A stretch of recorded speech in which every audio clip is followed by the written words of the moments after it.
জিলিং সারেং মানে গ্রামটার নাম শুনলেই গায়ে দেখো আমার কাঁটা দিয়ে দিচ্ছে। ওই যে দেখতে পাচ্ছ কত দূরে একটা ঝিল আছে, আর এখান থেকে ওই রাস্তা হয়ে গ্রামটা যেতে হবে, আর এইটুকু যাওয়ার জন্য আমাকে 15 কিলোমিটার অতিক্রম করতে হবে।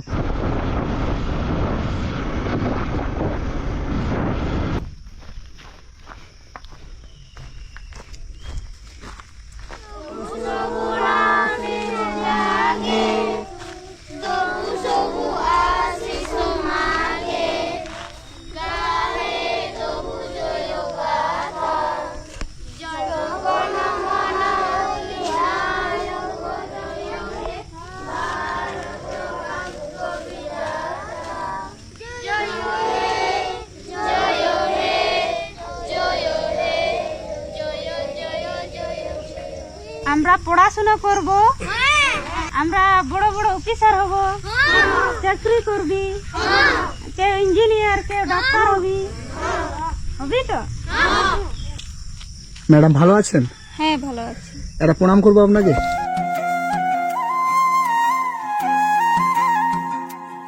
বাচ্চাটি কার? আমার। বাচ্চাটি আপনার? হ্যাঁ। কি নাম? খেরওয়াল মুর্মু। খেরওয়াল? হ্যাঁ, KHWRAL খেরওয়াল মুর্মু। এইগুলি আপনার স্টুডেন্ট? হ্যাঁ। এই জায়গাটার কি নাম? জিলিং সেরেং। জিলিং সেরেং? হ্যাঁ। এটা স্কুল? হ্যাঁ। কে বানিয়েছে? আমরা। আপনারা? হ্যাঁ। এই গ্রামেতে কতগুলো বাড়ি আছে? মোটামুটি 95টি। 95টা? হ্যাঁ। আর 95টা বাড়ির বাচ্চা এইগুলো? হ্যাঁ। এই সব বাচ্চাদেরকে আপনি এখানে পড়ান? হ্যাঁ। কত করে টাকা দেয়? বেতন পান আপনি? না। বেতন পান না? না। এই বাচ্চাটার কত মাস বয়স? 2 মাস। 2 মাস বয়স? হ্যাঁ। এই জায়গাটা মানে আমাদের নর্মালি ভূমিপৃষ্ঠ থেকে 1000 ফুট উপরে, এবং এখানে আমি যে এলাম পুরুলিয়া অযোধ্যা পাহাড়, এই যে টপ হিল, সেখান থেকে আমাকে 25 কিলোমিটার আসতে হলো। ওই 25 কিলোমিটারের মধ্যে না একটা দোকান পেয়েছি, না একটা বাজার পেয়েছি। তো এইখানেও থেকে আপনি এতগুলো বাচ্চার দায়িত্ব নিয়েছেন। হ্যাঁ। আপনার 2 মাসের বাচ্চাটাকে নিয়ে আপনি এই ছেলেগুলোকে পড়াশোনা করাচ্ছেন? হ্যাঁ, আমি ওই 2020 থেকে বাচ্চাকে পড়াচ্ছি, তো এখনো পড়াচ্ছি এই আমার 2 মাসের বাচ্চা নিয়ে। কি নাম তোমার? প্রিয়ঙ্কা। প্রিয়ঙ্কা? তোমার কি নাম? কি নাম তোমার? কি নাম তোমার? এখনো অবধি আমাদের ভারতবর্ষে এই রকম মানুষ আছে যে 2 মাসের একটা বাচ্চাকে কোলে নিয়ে 100টা বাচ্চার দায়িত্ব নিয়েছে। এতগুলো বাচ্চার দায়িত্ব নিয়েছেন? হ্যাঁ। আপনার আর বাচ্চা আছে? আরেকটা বাচ্চা আছে।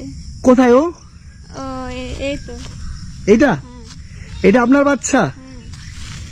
মানে সব বাচ্চার সাথে সাথে আপনার বাচ্চাও শিক্ষিত হয়ে উঠছে। তো এই যে এতগুলো বাচ্চার দায়িত্ব নিয়েছেন, কেন, কি দরকার ছিল ছোট্ট একটা বাচ্চাকে কোলে নিয়ে এই যে সকালবেলা ভোরবেলা উঠে আপনি এতগুলো বাচ্চাকে এই পড়াশোনার দায়িত্ব নিয়েছেন? সেটা কেন, কি দরকার ছিল সমাজে এত কিছু করার? এখানে মানে পড়াশোনা বলতে কিছুই জানতো না বাচ্চারা বা মা বাবারাও, তার জন্যে আমি ভেবে চিন্তে আমি বাচ্চাকে পড়াচ্ছি। তোমরা ভালো আছো? বাংলা বুঝতে পারছো? তোমাদের কি ভাষা ভালো লাগে, আদিবাসী ভাষা না বাংলা ভাষা? আসলে ইনারা আদিবাসী, এবং যে যে জাতের যে ভাষায় যারা বড় হয়েছে তাদের কাছে সেই ভাষাটাই বড়।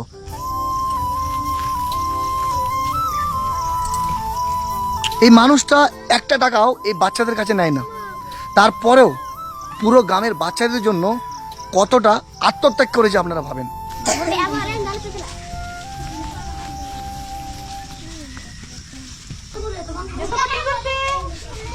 Good morning, sir. Good morning. আচ্ছা বসো, তোমরা সবাই বসো।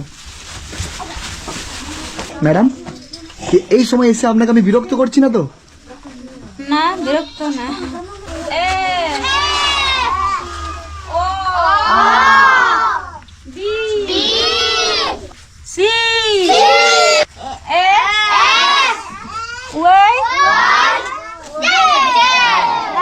আপনারা ভাবেন যে আজকে প্রকৃত শিক্ষকের দর্শন পেয়ে গেলাম। এটাতে সামান্য কিছু আছে আমার তরফ থেকে, ওটা রাখবেন। আমাদের ভারতবর্ষের প্রত্যেকটা মহিলাকে আপনি দেখিয়ে দিলেন যে সকালবেলা উঠে শুধু রিল বানানো আমাদের কাজ নয়, সকালবেলা উঠে রাস্তায় নাচা আমাদের কাজ নয়। একটা মানুষ চাইলে অনেক কিছু পারে, একটা মহিলা চাইলে অনেক কিছু পারে। ম্যাডাম, আপনার বাড়িও তো কাছাকাছি, হ্যাঁ, তো আপনার বাড়িতে কে কে থাকে? আমার স্বামী, আমার দুটো বাচ্চা আর আমার শ্বশুর আছে। তো আপনার স্বামী, আপনার শ্বশুর, এনার আছে, শাশুড়ি নেই? না, তাহলে বাড়ির কাজগুলো কে করে? আমি করি। আপনি করেন? হ্যাঁ, আপনার হাজবেন্ড কি করে? আপনার বর? উনি চাষবাস করে। একটু আপনার হাজবেন্ডের কাছে আমরা যাবো, দিয়ে আবার এখানে আপনার কাছে আসবো। কেউ নিয়ে যেতে পারবে? হ্যাঁ, হ্যাঁ, সঞ্জিত কোথায় দিন? সঞ্জিত কে আছে? তুমি একটু নিয়ে যাবে? চল।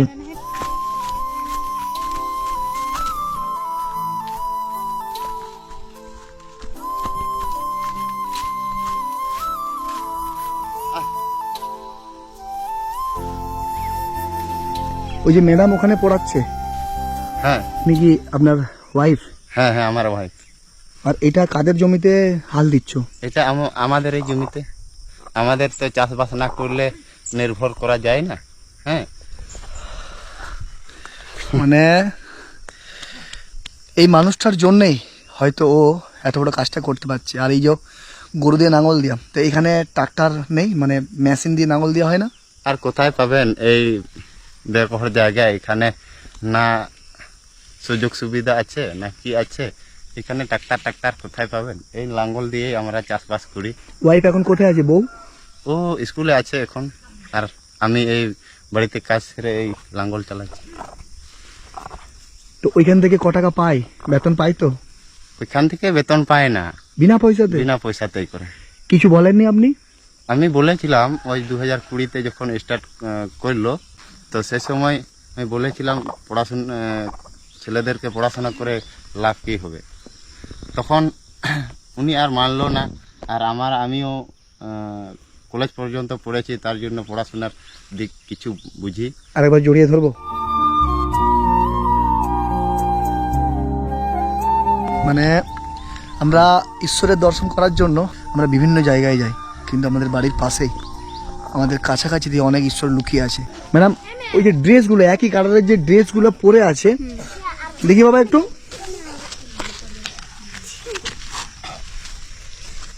এই ড্রেসগুলো কারা দিয়েছে? কোথায় পেলেন আপনি? এগুলো ওই কলকাতার লোকেরা দিয়েছে। মানে এখানে কি ঘুরতে এসেছিল? হ্যাঁ, ঘুরে দেখার পরে দিয়েছে? হ্যাঁ। আপনারাও যদি এই দিদিমণির পাশে আপনারা একটু দাঁড়ান, তাহলে এনার সাথে সরাসরি আপনারা যোগাযোগ করতে পারেন। আপনার সাথে সরাসরি যোগাযোগ করতে পারলে ফোন নাম্বার আছে? হ্যাঁ, বলতে পারবেন? হ্যাঁ। বলেন।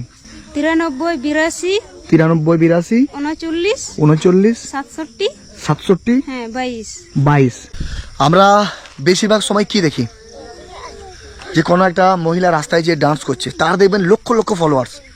কেউ হয়তো দেখবেন শরীর দেখাচ্ছে, তার দেখবেন লক্ষ লক্ষ মিলিয়ন ফলোয়ার্স। কিন্তু ইনার ফেসবুক নেই, ইনি সোশ্যাল মিডিয়ায় থাকে না। ইনি সমাজের জন্য কিছু করতে চায়, গ্রামের মানুষের জন্য কিছু করতে চায়, এবং সেটা কি শিক্ষার মাধ্যমে। উনি জানে যে শিক্ষা ছাড়া আমাদের দেশকে কখনো এগোনো যাবে না। তো আমরা সবাই চাই যে এই ম্যাডামকে যেন ভারতবর্ষের প্রত্যেকটা মানুষ চিনে। আমরা এনার জন্য কিছু করতে পারবো না, কিন্তু এই ভিডিওটা শেয়ারের মাধ্যমে আমরা ভারতবর্ষের প্রত্যেকটা মানুষের কাছে এনার বার্তাটা পৌঁছে দেবো।